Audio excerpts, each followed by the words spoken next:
Hola, ¿qué tal?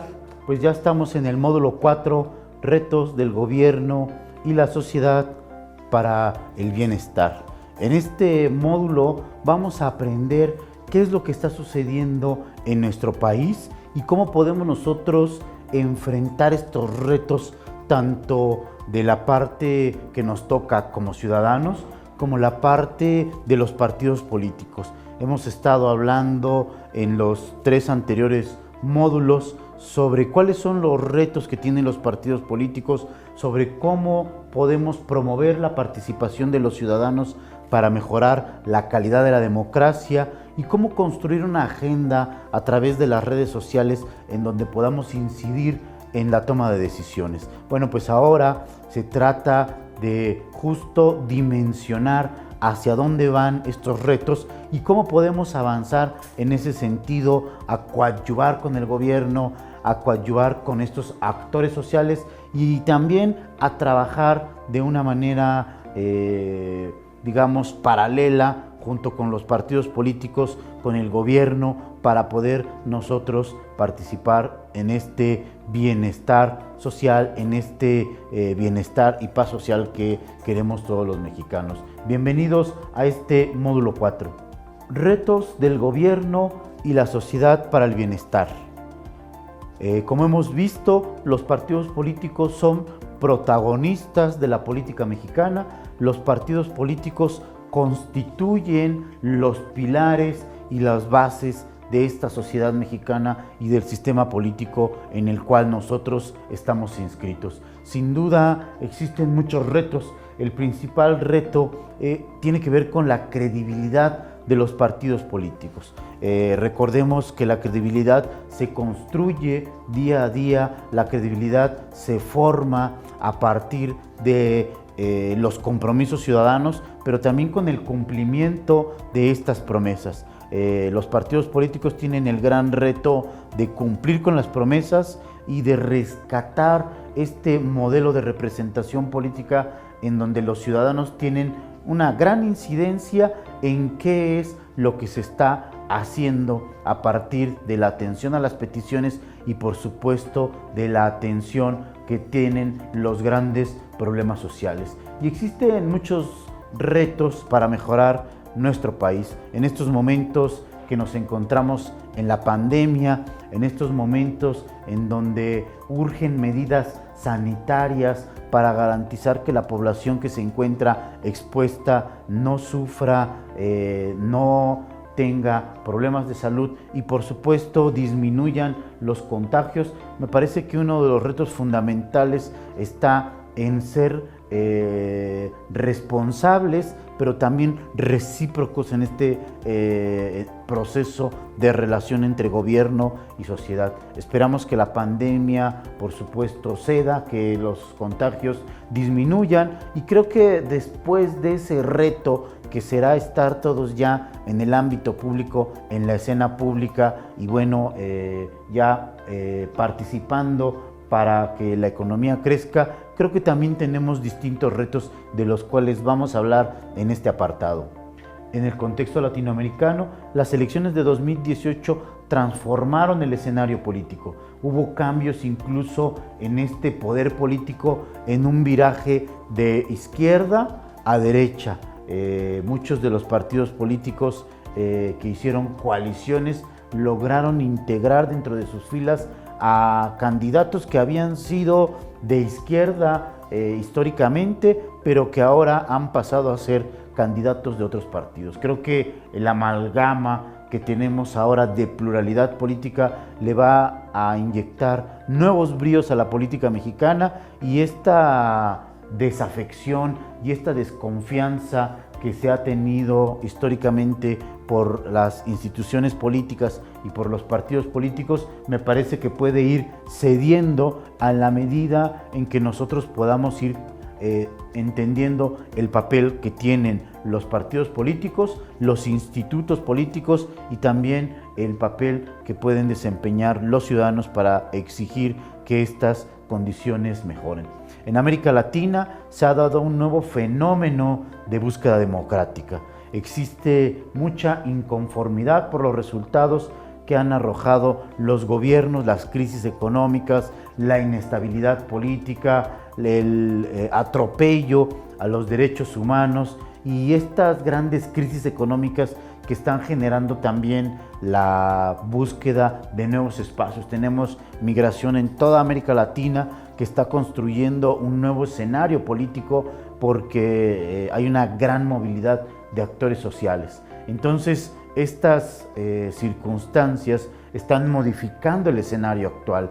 Estas marchas, estas protestas están hablando de la necesidad urgente que existe de profesionalizar estos espacios públicos, pero también de hacer que los propios ciudadanos suban a la arena pública. El gran reto que tienen los partidos políticos es justamente construir un bienestar colectivo. La democracia, en su concepción más amplia, está vinculada con el desarrollo de los derechos humanos. Recordemos que durante la Revolución Francesa, una de las grandes exigencias fue el respeto a los derechos humanos.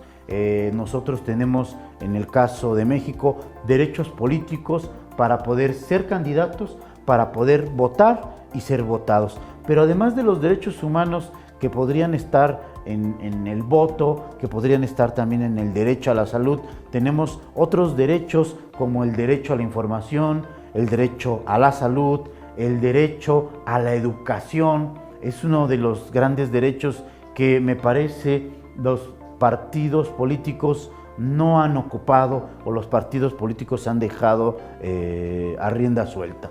Es momento de que los partidos políticos retomen esa agenda ciudadana para ir hacia ese bienestar colectivo. En la teoría de la justicia social, John Rawls nos habla de cómo podemos garantizar al menos un piso mínimo, un bienestar colectivo, si nosotros otorgamos mayores oportunidades. Es importante que los partidos políticos vayan construyendo estos mecanismos de igualdad. Uno de esos mecanismos de los cuales hablaba John Rawls en la teoría de la justicia social es la educación. Tenemos que inyectar nuevos bríos al ámbito educativo para que justamente se conviertan en activos, en potencializadores y que la educación sirva para tener mejor empleo, para que sirva también para lograr ciencia y desarrollo y que en todo momento podamos nosotros estar seguros de que la educación que reciben nuestros hijos es de la mejor calidad. Un país democrático es aquel que garantiza este bienestar a los ciudadanos y también otorga la posibilidad de tener equidad e igualdad. Cuando pensamos en las teorías del bienestar, tenemos que pensar en la posibilidad de que todos vayan a la escuela, pero también en la oportunidad de que todos tengan un espacio donde trabajar. Durante la pandemia, la crisis económica ha eliminado muchos empleos, ha disminuido la fuerza de trabajo y muchas personas están buscando empleo. Hagamos que los partidos políticos reglamenten, legislen y promuevan el empleo. De otra forma, no será posible construir y mejorar este bienestar colectivo. De tal suerte que nuestro país puede salir adelante siempre y cuando podamos nosotros inyectarle un mayor proceso de equidad e igualdad. En ese sentido, el índice de desarrollo democrático muestra que existen diferencias entre cada una de las 32 entidades del país. Para entender un poco sobre esta calidad de vida, sobre este bienestar colectivo de los mexicanos, podemos irnos a un análisis que ya existe, al índice de desarrollo democrático, que muestra que existen diferencias entre cada una de las 32 entidades del país.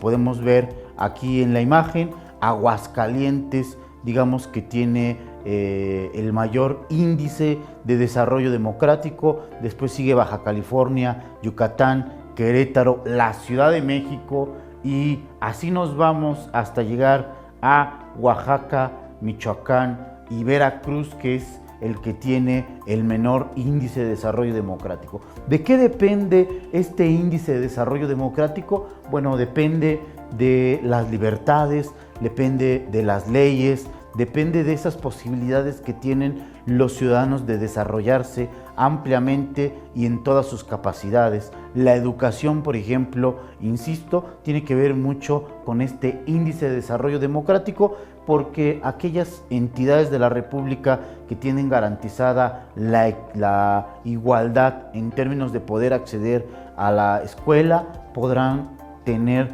un mayor desarrollo democrático. Oaxaca, Puebla, Morelos, Michoacán, Chiapas, que son entidades en donde no se ha logrado la cobertura del 100% del ámbito educativo, que tienen todavía carencias en términos de el número de estudiantes que están en las universidades, el número de jóvenes que van a la preparatoria. Eso hace que disminuya las posibilidades de que puedan encontrar empleo, pero además nos muestra cómo la democracia está vinculada sin duda alguna con el tema del bienestar. Si nosotros tenemos una economía sana, si tenemos condiciones laborales óptimas, si tenemos oportunidades de educación y si a todo ello se le suma una economía favorable, pues nos daremos cuenta que este índice de desarrollo democrático puede servir para promover que estas entidades que se encuentran en un bajo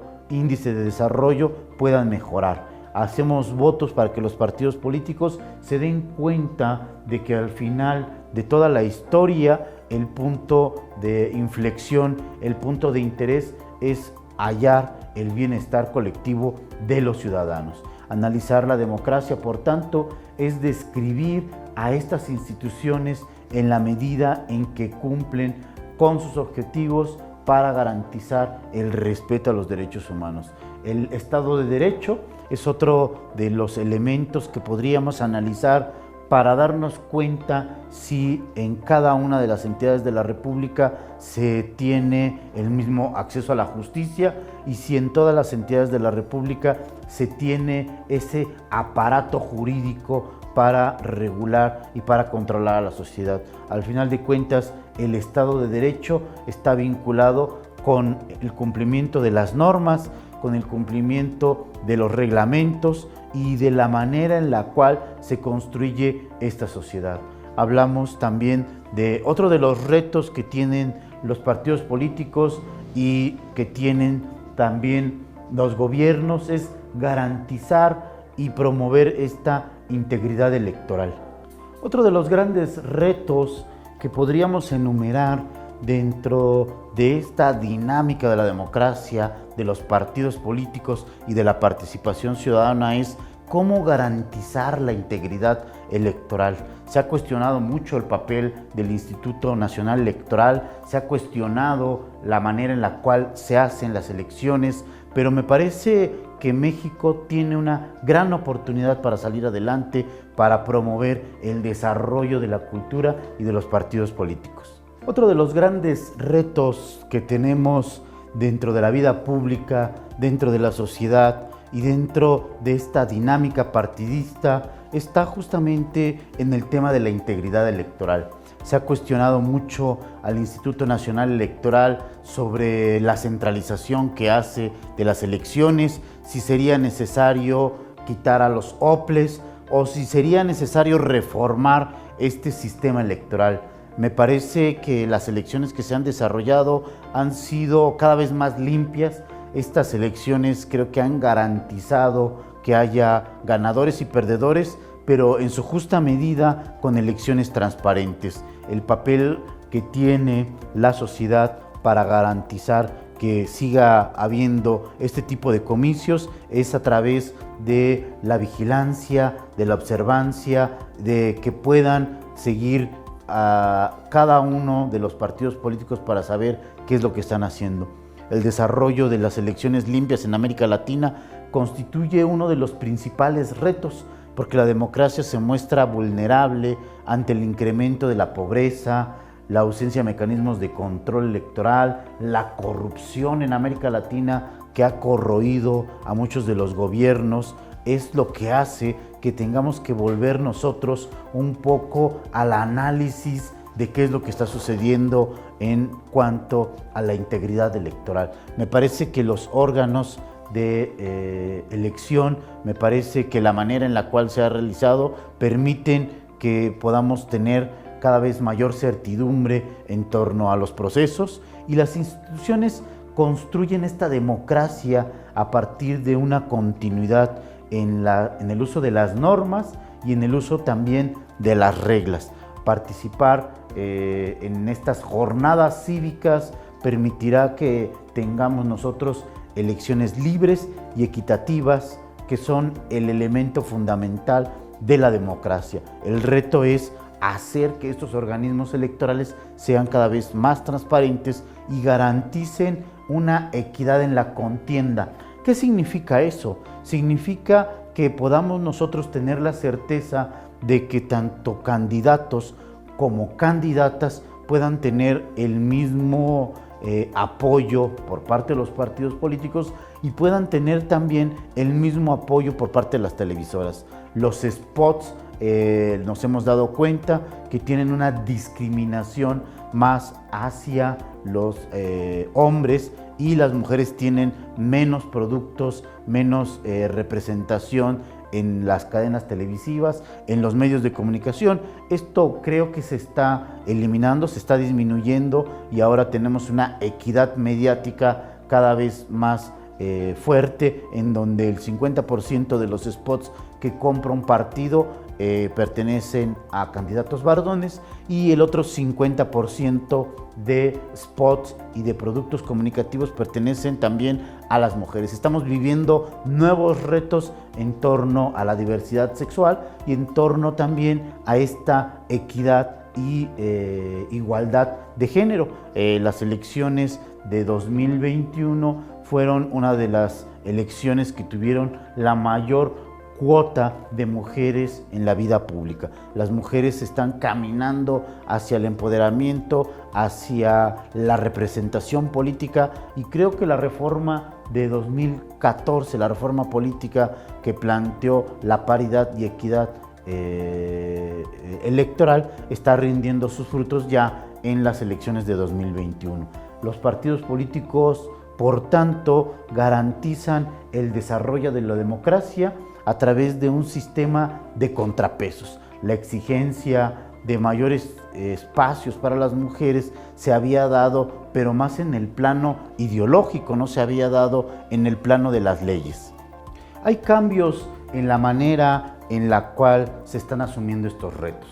Vemos en la vida pública que los candidatos están asumiendo nuevas posturas, nuevos liderazgos, y las promesas ya no son solamente hacia los bienes materiales, sino las promesas que tienen los candidatos van hacia ideales democráticos, hacia ideales en torno a la manera de gobernar, y en ese sentido me parece que estamos transformando la política, y hay elementos muy interesantes que surgen, y uno de los retos es el populismo.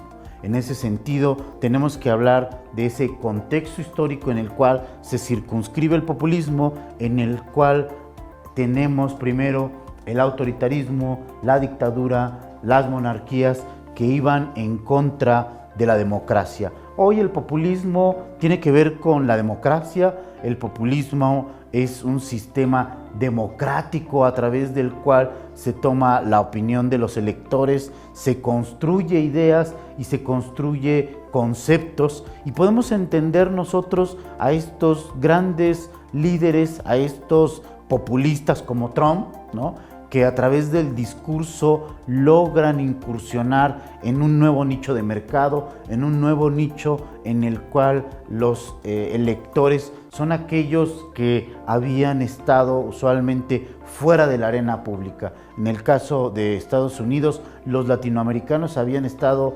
fuera de los espacios en la toma de decisiones. Trump retoma a este grupo de ciudadanos, a este grupo de votantes, y logra construir ideas en torno a ellos, beneficios que de alguna manera pueden pensar que son tangibles, y entonces logra captar una gran parte de estos votantes, pero también logra desarrollar un discurso de odio, un discurso de polarización, en el cual el nacionalismo exacerbado hace que tengan nuevos adeptos. Entonces el populismo se construye como un sistema de contrapesos, como un sistema de valoración ideológica que gana a muchos adeptos, pero que también separa a la sociedad, porque muchos están en contra de esta forma de gobierno. En el discurso, Trump, por ejemplo, en el Día de la Independencia, sostuvo que los manifestantes estaban desfigurando las estatuas, vandalizando y atacando a los símbolos patrios. Y él dijo: estos héroes nunca serán desfigurados, su legado nunca será destruido, sus logros nunca serán olvidados, y el monte Rushmore será para siempre como un eterno homenaje a nuestros antepasados y a nuestra libertad, expresó el mandatario estadounidense ante una amplia cobertura mundial del discurso. Volver a ese contexto histórico, volver a ese espacio en el cual el modelo de Estado era el Estado benefactor, el que todo proveía a los ciudadanos, el que de alguna manera otorgaba mayores beneficios a la población, está en el pasado, está en el contexto histórico. En nuestro país ese modelo del Estado benefactor permitió que tuviéramos el milagro mexicano, en donde se logró un crecimiento anual del Producto Interno Bruto más allá del 7%.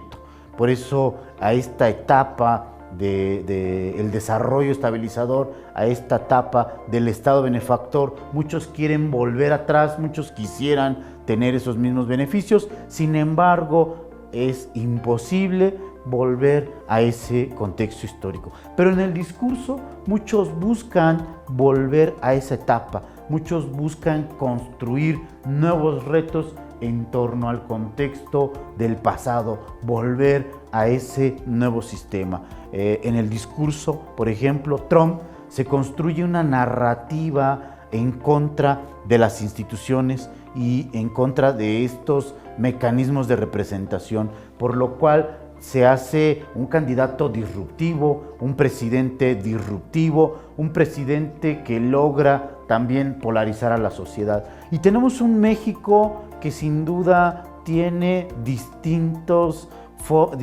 espacios de liberación, distintos espacios de interés, en donde además las personas tienen símbolos patrios, tienen elementos que los construyen y que los unen y que hacen que la sociedad piense en cómo ese discurso integra, ese discurso nos une. Uno de los grandes retos es precisamente romper con esa parte del populismo que nos divide.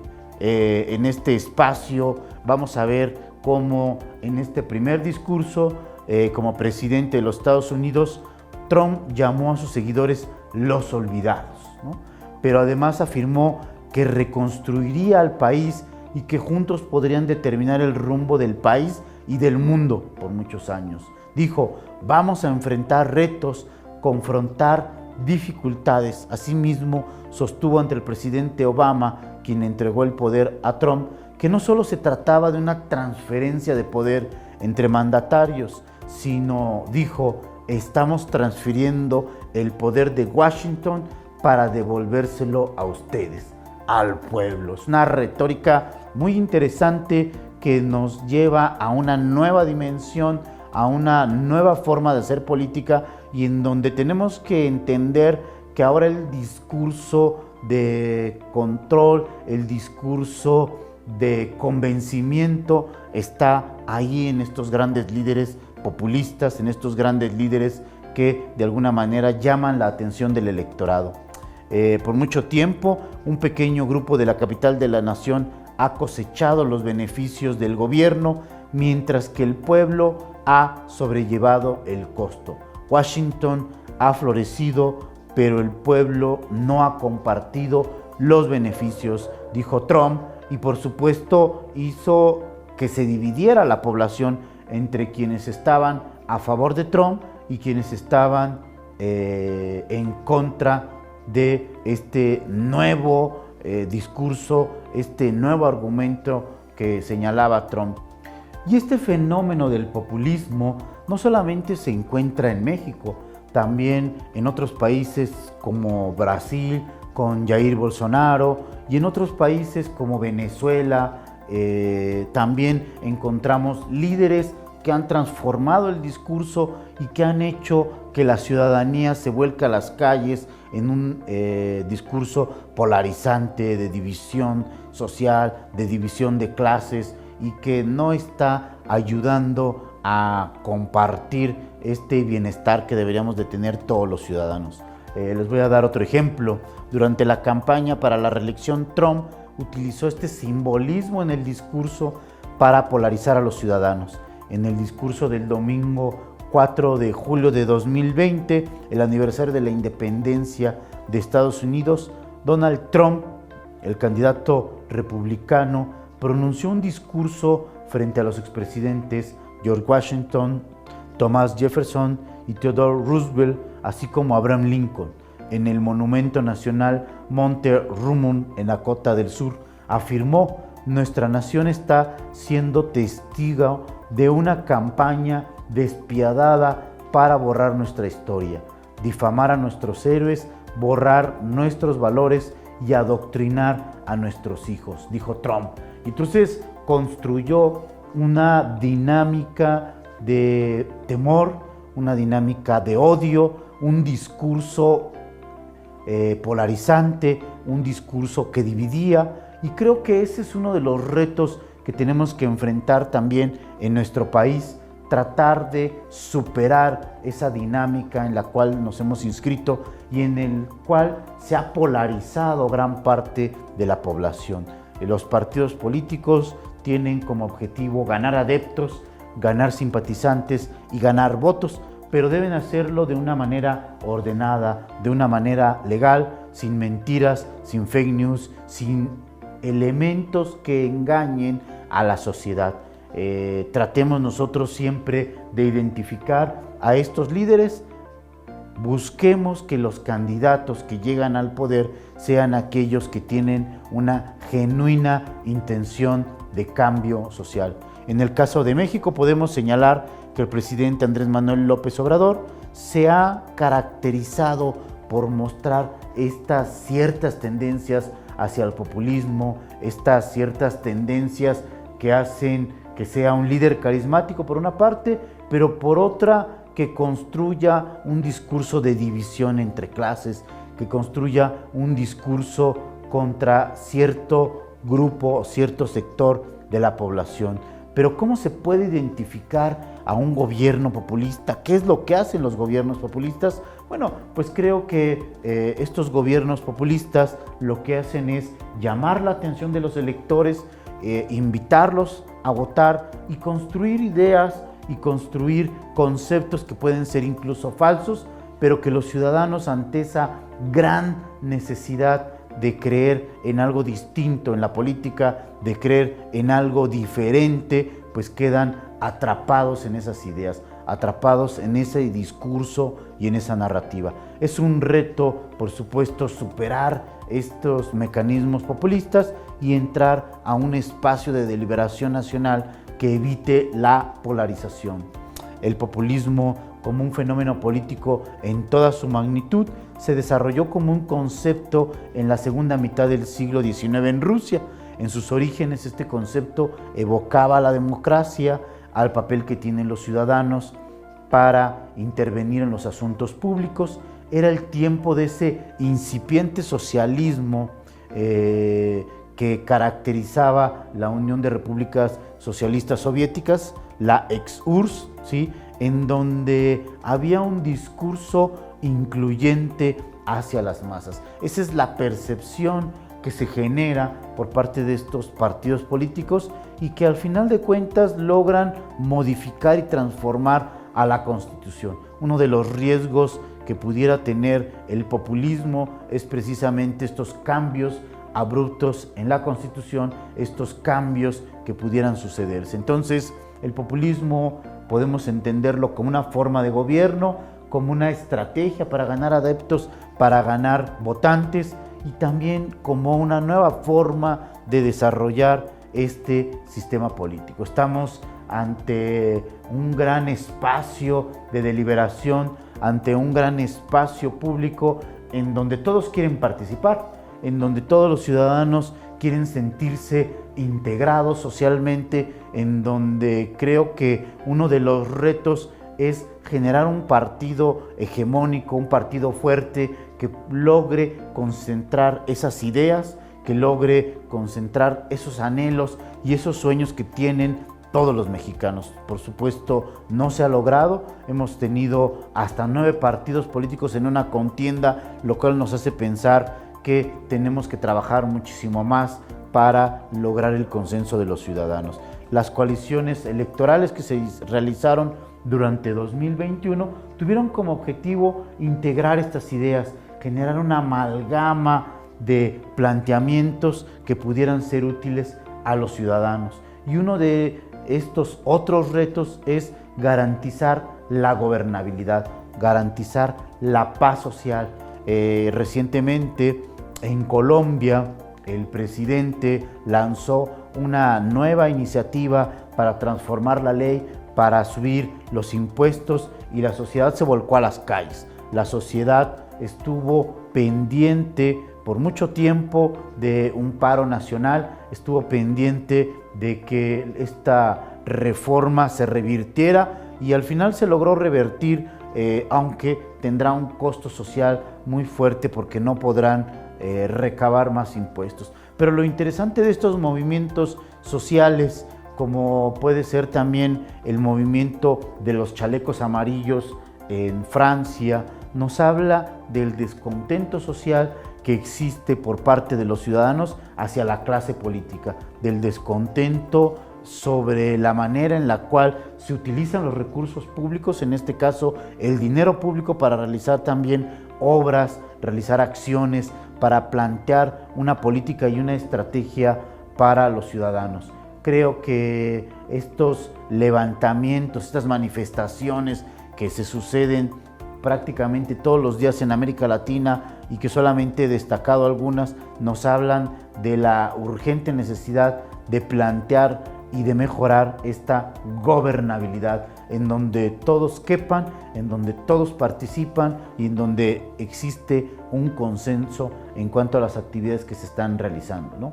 En principio, tenemos que señalar que el populismo se ha construido a partir de esa crisis de los sistemas políticos, pero más que populismo requerimos gobernabilidad. Necesitamos hacer que los ciudadanos se sientan incluidos, paguen impuestos y además obedezcan a este ámbito y a esta esfera pública en la cual nosotros nos desarrollamos.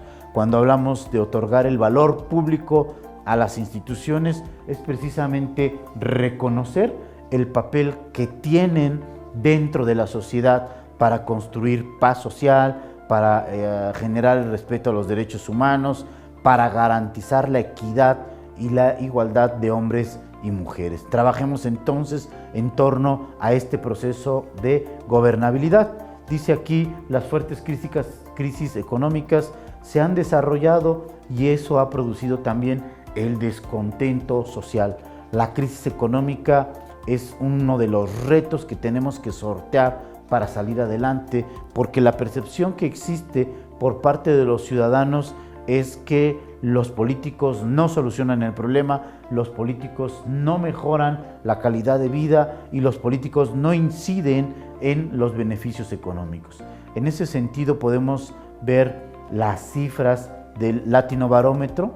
En su última edición de 2020 nos muestra problemas en torno a la representación, en torno a la legitimidad, y en estas cifras que retomo en esta gráfica que habla de los problemas más importantes de América Latina en 2018, antes de la pandemia, que se dieron a conocer en 2019 nos muestra que uno de los principales problemas es la delincuencia con un 19%, el desempleo con un 15%, la economía con un 13% y la situación política con un 9%, al igual que la corrupción.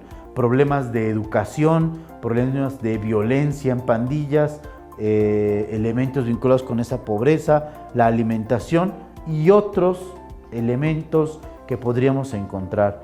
En resumen, los problemas económicos, el desempleo, la economía, la pobreza, la alimentación y los bajos salarios constituyen el 35% de las preferencias en términos de esta encuesta, lo que nos habla de que la sociedad está con un gran descontento en torno a estos temas y problemas nacionales.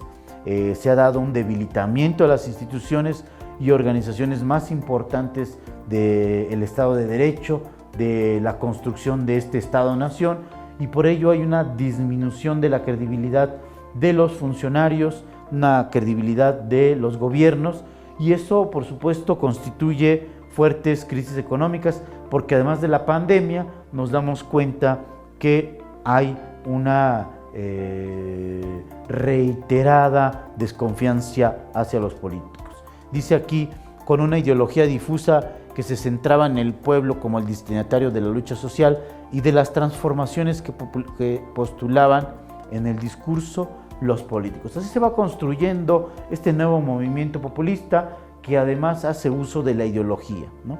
Con una ideología difusa que se centra no solamente en el pueblo, sino también en los ciudadanos, en los grupos sociales. Se plantea este tipo de transformaciones en ese ámbito y en ese espacio del interés y en el discurso de los partidos políticos, con una ideología que permita modificar y desarrollar nuestros beneficios. Podríamos nosotros derrumbar este mito populista y derrumbar estos espacios en donde las esperanzas, los sueños, las ideas y los conceptos son los que han prevalecido y han hecho que existan líderes populistas muy identificados con la sociedad, pero también cerrados ante el esquema de diálogo y de las necesidades que tenemos en nuestro país. En el ámbito político, los partidos buscan ganar adeptos,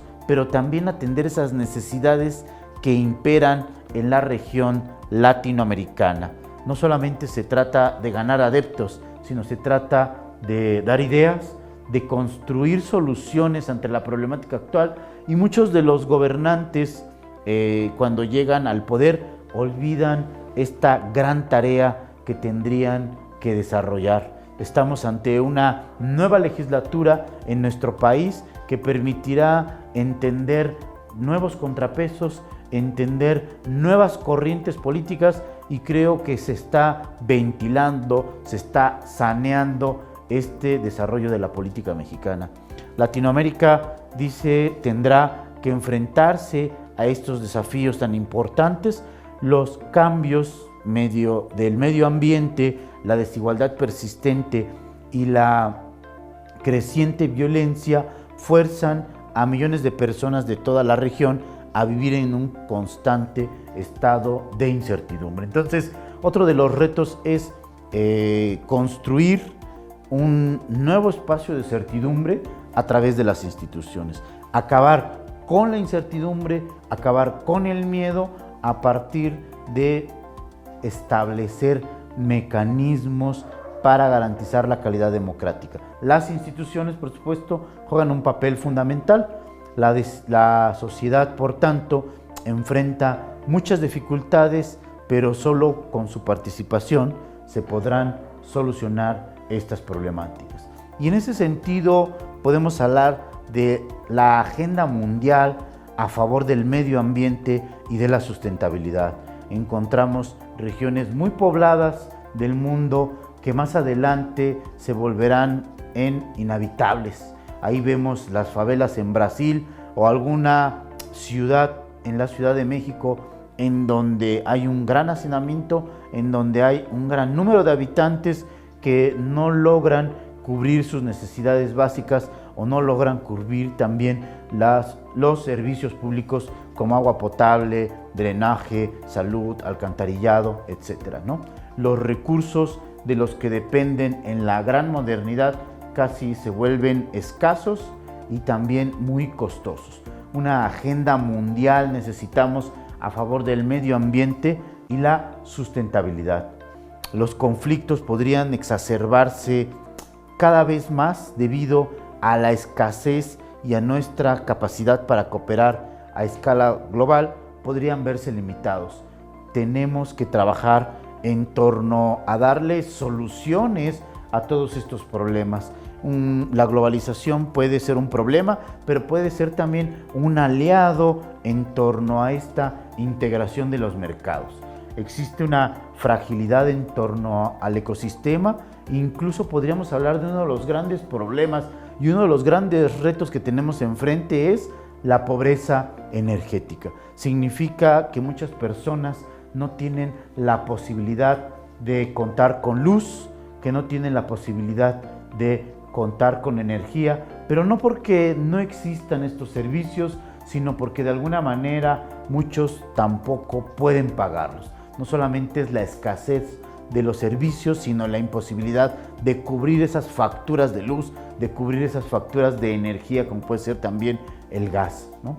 La energía, dice aquí, está relacionada con prácticamente todas las actividades de la vida cotidiana de las personas. Sin embargo, en México, 35,000 hogares, es decir, el 1%, no goza de energía, según datos del Instituto Nacional de Geografía y Estadística del INEGI, y estos son hogares que viven en condiciones de extrema pobreza y que viven en condiciones desiguales. ¿Qué es lo que tenemos que hacer para que puedan gozar de los beneficios de la energía? Bueno, pues tenemos que analizar el tema de la pobreza energética, tenemos que darle soluciones y tenemos que plantearlo ante los legisladores. La pobreza energética es la incapacidad de un hogar de satisfacer una cantidad mínima de servicios de energía para sus necesidades básicas, como mantener la vivienda en condiciones óptimas de climatización. Por ejemplo, para que sean adecuadas a la salud, tienen que estar de 18 a 20 grados centígrados en invierno y 25 grados en verano. Las causas que generan esta precariedad energética son diversas. Podríamos hablar que en la agenda están todos estos problemas, porque uno de ellos es los bajos ingresos, los bajos salarios. Con la pandemia hemos visto que esta situación se ha recrudecido, y también tiene que ver con la calidad insuficiente de la vivienda, es decir, no está generándose un mayor número de viviendas para las personas que requieren y que carecen de una vivienda, ¿sí? Y esto hace que tengan también pobreza energética porque tienen que pagar por estos servicios, ¿no? Calidad insuficiente de la vivienda, precios elevados de la energía, precios elevados de la vivienda, en fin, esto de vivir en una ciudad atrae muchos problemas porque uno de ellos es la pobreza energética. Estos temas se encuentran en la agenda pública y requieren, como ya habíamos dicho, la solución.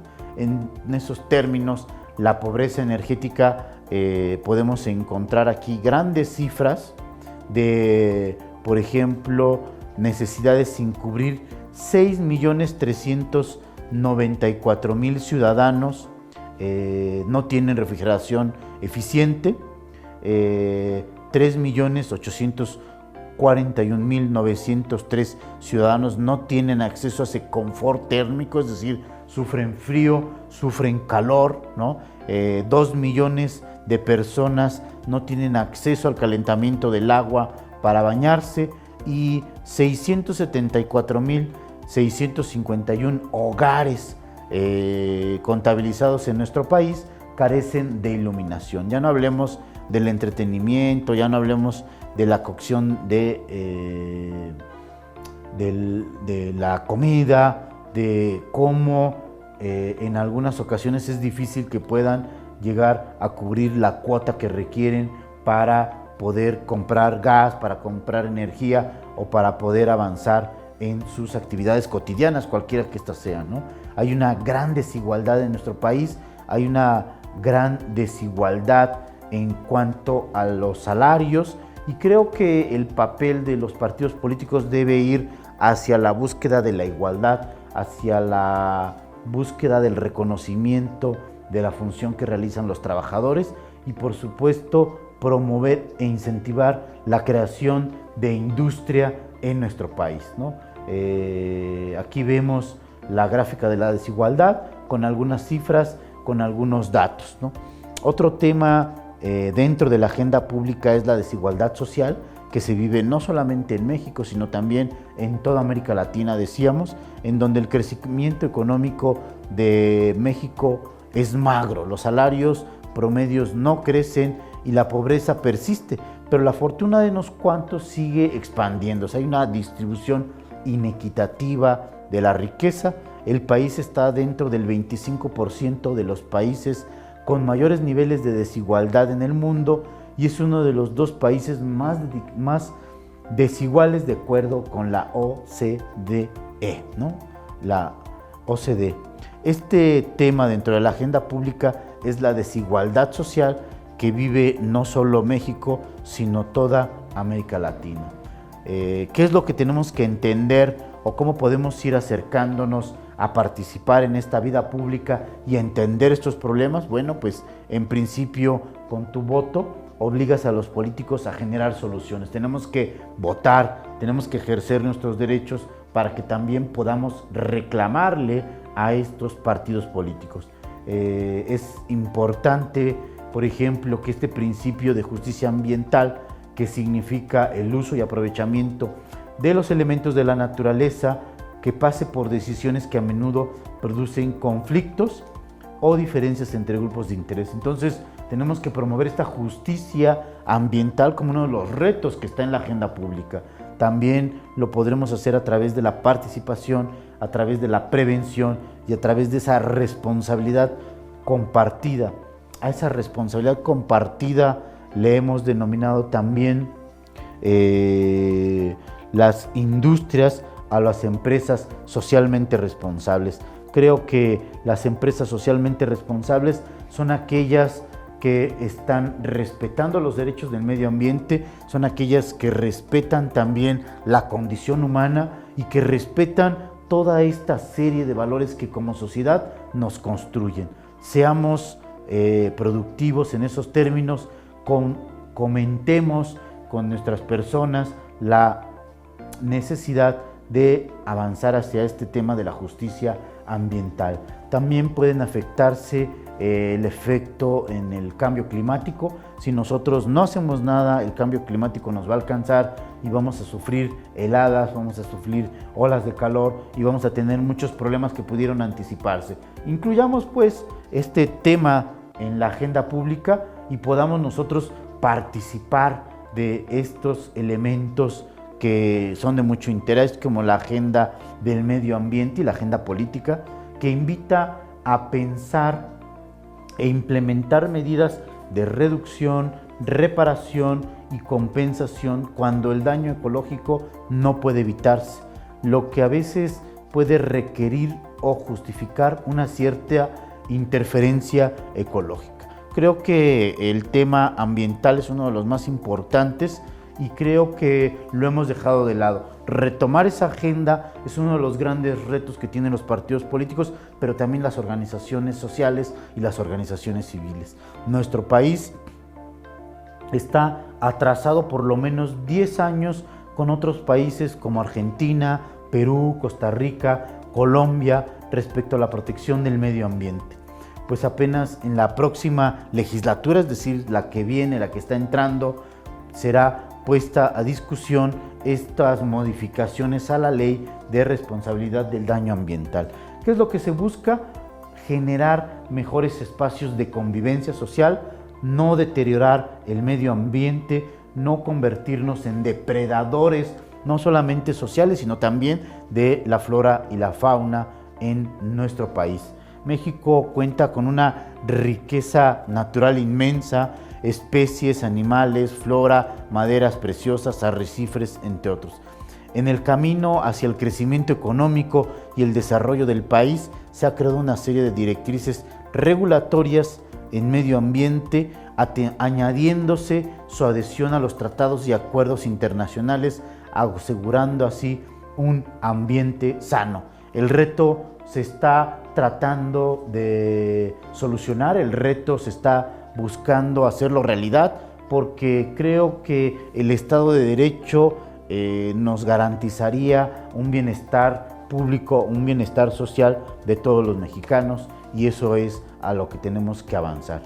Las leyes que conforman la legislación ambiental, por ejemplo, son muchas. Voy a nombrarles algunas y les voy a hacer hincapié, porque creo que sobre estas leyes se puede construir un mejor país que abone a los beneficios colectivos. Dentro de estas leyes se encuentra la Ley General del Equilibrio Ecológico y Protección al Medio Ambiente, la Ley de Aguas Nacionales, la Ley General de Desarrollo Forestal Sustentable, la Ley General de Vida Silvestre, la Ley de Desarrollo Rural Sustentable, la Ley General para la Prevención y Gestión Integral de Residuos, la Ley de Bioseguridad de Organismos Genéticamente Modificados, la Ley de Productos Orgánicos, la Ley General de Pesca y Acuicultura Sustentable, la Ley de Promoción y Desarrollo de los Bioenergéticos y por último la Ley Federal de Responsabilidad Ambiental y la Ley General de Cambio Climático, cada una de ellas con sus argumentos. Tenemos, creo que, una gran, vasta serie de derechos y también leyes que nos protegen y leyes que nos ayudan. Debemos participar, debemos construir un nuevo país a partir de entender cuáles son los retos que tiene nuestro país y cuáles son las medidas o las acciones que podemos tomar para mejorar las condiciones de vida de todos los mexicanos. Participa, intégrate a un partido político, el que tú gustes, sé activista y puedes participar también dentro de estas grandes estructuras institucionales que garantizarán tener un mejor país. México te necesita.